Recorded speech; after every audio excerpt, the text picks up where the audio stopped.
Would you pray with me? God of grace and lavish love, may the words of my mouth and the meditations of all of our hearts be acceptable to you in this time, now and forever, our rock and our Redeemer. Amen.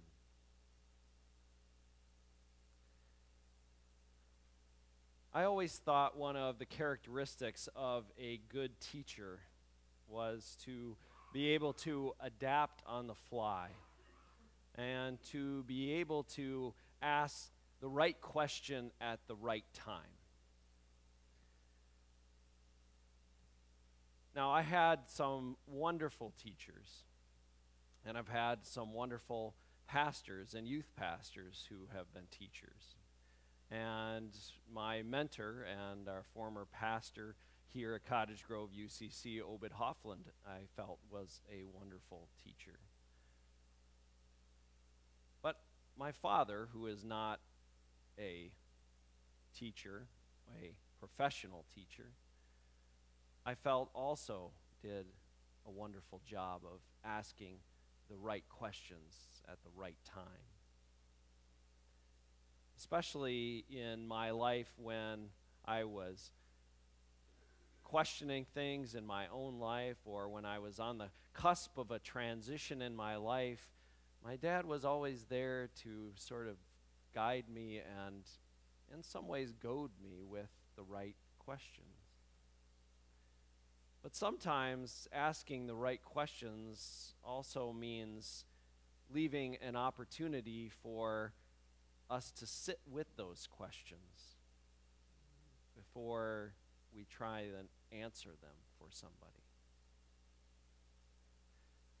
Now, Jesus has a couple of questions today. And the first one he asks is one that is a little bit easier for both his disciples and all of us to try and answer. He says, "Who do people say that I am?" He's sort of placing that, outside the realm of the personal here. It's kind of like, what have you heard around the water cooler?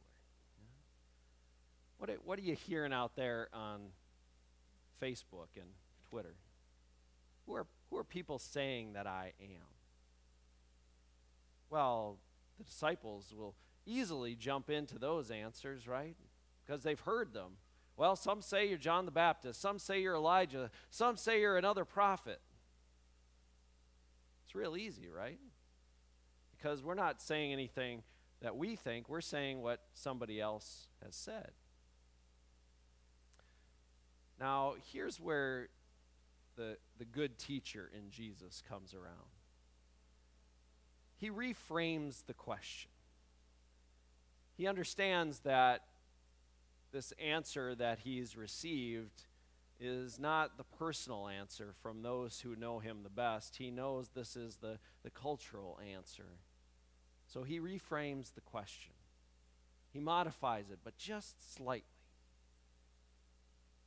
It's no longer, who do people say that I am? And as we talked about last week, this begins to hit home for us when all of a sudden it's sort of turned ever so slightly, but it's directed right back at us. Who do you say that I am?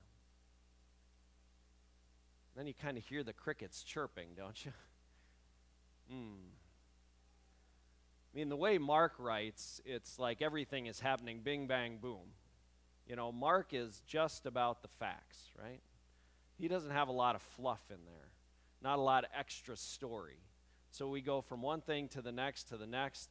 And in the scripture, we read that Peter immediately says, although the scripture doesn't say immediately,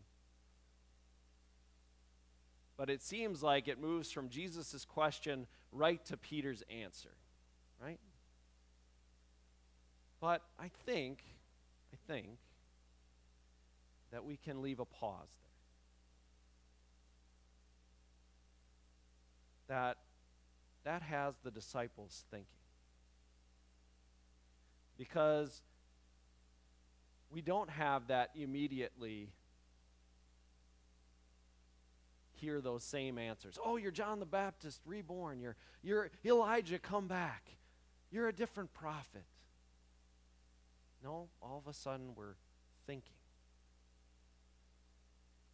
who is this man? Now, I don't know how long that pause was. Maybe it was just a few seconds. Maybe it was a few minutes. But in those few minutes, I can imagine Peter and the other disciples going back in their mind and reliving these past 3 years with Jesus. What have I seen? What have I experienced? What have I seen in this man that I have never seen before in my life? And boy, you can start to see the tally board going up and up and up. All of a sudden, they're flashing back to that moment on the mountain when 5,000 and more people show up to listen to Jesus. And a boy comes with 5 loaves and 2 fish, and Jesus says, this is going to be enough to feed everybody. And it was. To think back to the time when they're on the Sea of Galilee, in the middle of the night, crossing this expansive lake, and all of a sudden a storm comes out of nowhere, and the waves are slapping at the boat, and it seems like they're about to drown and go under, and they wake Jesus up, and he lifts his hands and he says, "Be still," and the winds and the waves obey him. They think back to the time when they were in what was almost like a stone graveyard, and a man who was seemingly out of his mind, who had been literally chained up to the rocks, who was violently lashing out. And Jesus comes upon him and calls the spirit out of him, and he's healed, and he's made whole, and he's able to re-enter the community again. And you think about all the countless men and women that Jesus touched and healed, and the children, all of the children that Jesus blessed. And in that moment, we can kind of see Peter come back to himself. Come back from those memories. We've all been there, right? We've been lost in those memories, those thinking back moments. And all of a sudden, like a rush of wind, like a freight train coming, we're sucked right back into that present moment. Are you with me? And in that moment, it's like that, aha. Jesus, you're the Messiah. You're the one we've been waiting for. You've been the one that all of our scriptures have pointed to. You are the one who has come from God, been appointed, chosen to come to reveal to us the love of God. That's a big, big moment. Because until this moment, in many ways, his disciples are considering him a wonderful, amazing teacher, a gifted healer, a compassionate, kind, gentle person, but with a spirit for speaking out against the powers that be, and some even kind of see him as a revolutionary. don't see him as a warrior. Although some messianic predictions said that this person would be a warrior and set things right for Israel. But all of a sudden, Peter understands just what Messiah means. And that is the word for the anointed or chosen one in Hebrew. And in Greek, which is our New Testament, in which our New Testament is written, it's translated as Christos, or Christ. And so when we say Jesus the Christ, we are saying Jesus the Messiah. We are saying that we declare the same as Peter does on that day in Caesarea Philippi. When he says, Jesus, you are the Messiah. Now, we also have to remember that Peter and the other disciples didn't get there in a moment. And some of us may be ready today to make that same proclamation and that same declaration that Jesus is the Messiah. But some may just be meeting Jesus for the first time. Some may just be entering into a relationship with this wonderful teacher and healer. And they need to hear those stories. They need to have those experiences with Jesus before they're ready to say, yes, Jesus is the Messiah. And I look at it like this. My wife has recently gotten me on a fitness program. And it's called P90, for any of you who are interested. It's a great program. But it's slated so that anyone can do it, okay? And the reason that they say anyone can do it is because they have what are called modifiers in them. And thank God for the modifiers. Because there are some things that you're ready for when you are at a more advanced physical fitness stage. You know, there's this one thing called the worm crawl. And what you do is you get down on your hands and knees, kind of like this, and you walk it out, and then you're supposed to do 5 of these jumping things. And then you walk back in, but you don't get to come up. No, you don't get a rest. You got to walk back out, and you got to do them again for about a minute. Thank you.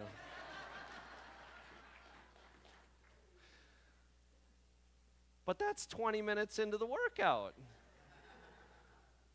So you're already huffing and puffing, and you're sweating down there, and your arms feel like they're going to fall off already, and you're trying to hold yourself up. But you know what? It's okay to not do it as fast as the trainer says. It's okay to take a break if you need to. In fact, you should, because you might pass out if you don't, okay? But it's okay to modify, to take a break, to catch your breath. Because maybe you're not at that advanced state yet. But you know what? The 3rd, the 4th, the 6th, the 10th time you do it, you gain strength, you gain endurance, you can do it. And I've seen that. And it's the same way with our faith. You know, when we're just meeting Jesus, it's not easy for us to just jump into making those statements that Jesus is Messiah, Jesus is Savior. Because maybe we haven't experienced that yet.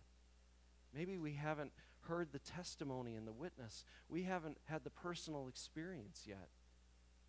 And so when we hear that question from Jesus, who do you say that I am? Right now, in this place, at this time, I can say, Jesus, you are a wonderful teacher, and you are a healer, and you are all these things. But you know, as you keep investing in your faith, and as you keep walking in your faith,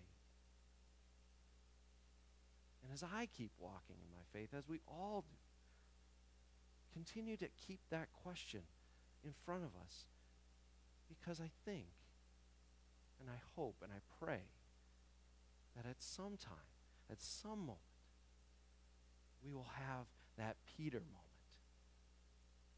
where when we look back over all those experiences, those things, those places where we've been touched by Jesus, where we've been touched by his story, when other people's lives intersect with ours, and their witness and their testimony and their story all come to us, we'll be sucked right back in to the present moment.